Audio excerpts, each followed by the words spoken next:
I thank you for your patience in getting you this video a little late, a couple days late. I was on a little mini vacation. It was a nice getaway. But before we get started, I do want to thank the sponsor of this video. This video is brought to you by you. Thank you for watching. Also, we'll say this video is spoiler-ish. Gonna talk about the plot as we go through it. As always, not gonna be a play-by-play, but generally, you should probably watch this video after you watch the episode. Also, this is another reminder, that shit in the comment section is not me. Do not fall for scams. So House of the Dragon episode 2 largely revolves around the king has to choose a new wife. You know, it's just kind of expected. Especially in these times, there's tension between him and his brother, Daemon Targaryen, played by Matt Smith.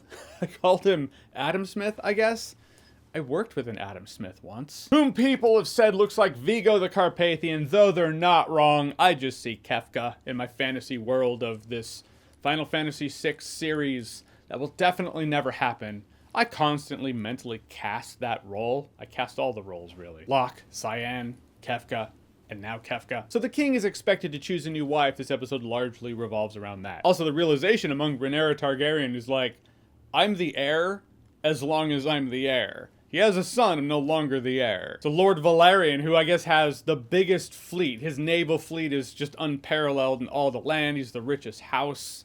And so he's like, we should merge our houses. You should marry my daughter and no one will be able to stop us. And then I saw him talking with this little girl and I was like, is that the daughter? She was like 12 or some shit. The king was like, I'm gonna go for my daughter's girlfriend. That's a Westeros normal family dynamic thing to do right there. So the big reveal is instead of marrying Lord Valerian's daughter, he's marrying Otto Hightower's daughter. The hand of the king is one step closer in that Game of Thrones. Daemon Targaryen does a power move in this episode. He's like, oh, my wife's pregnant. I'm stealing this egg. I'm gonna do a ritual.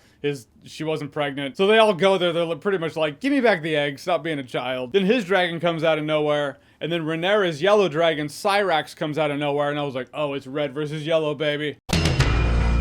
It didn't happen, but Sector and Syrax, we almost got that fight. So at the end of the episode, Valerian's very pissed. So he's like, you know what? I'm gonna team up with Daemon Targaryen. He can have my wealth. He can, what's the phrase? Win civilization?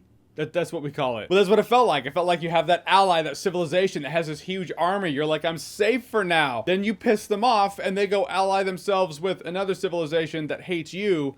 And now that civilization has, well, they have the ally with the biggest army. See, King Viserys, that's his problem. He's always making little sculptures and stuff. He's going for a culture victory. Should have been going for a military victory. Or at least when there was tension between him and Daemon Targaryen, he should have been like, I should put a little bit of R&D into military. There are these weird crab people. And by crab people, I mean these people who are taking sailors and nailing them to posts and letting crabs eat them. I don't know where they come in. They just kind of came out of nowhere.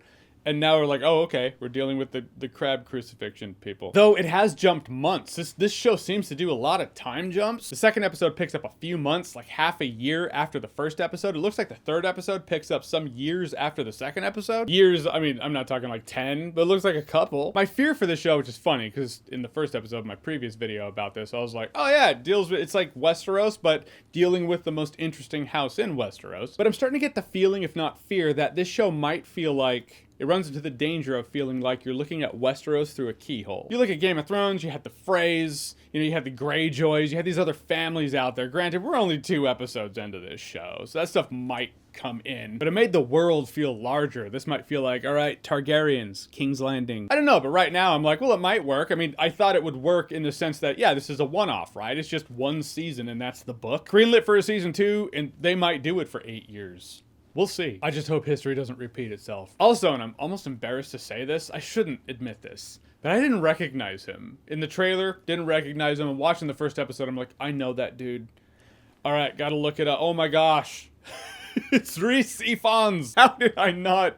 Wow. Total scene stealer, man. This dude is stealing scenes, if not the show. He's incredible. I am intrigued as to why King Viserys is rotting seemingly from the inside out. He's got rot on his back with pus. His pinky's rotting away. His hands are in maggots. Like, all right, guys, what's the scoop today? Who's killing him? There's a new intro, though. I didn't even talk about the new intro. Yeah. Intro. I mean, first episode didn't have the intro, and then we heard second one will have an intro. Different visuals than Game of Thrones, but it is the Game of Thrones theme. I mean, the dun dun dun dun dun dun dun, one of the greatest theme openers of all time. I do make the argument in Game of Thrones it was easier to see what the visuals meant. You're like, oh, these are all the locations that we're going to in this episode.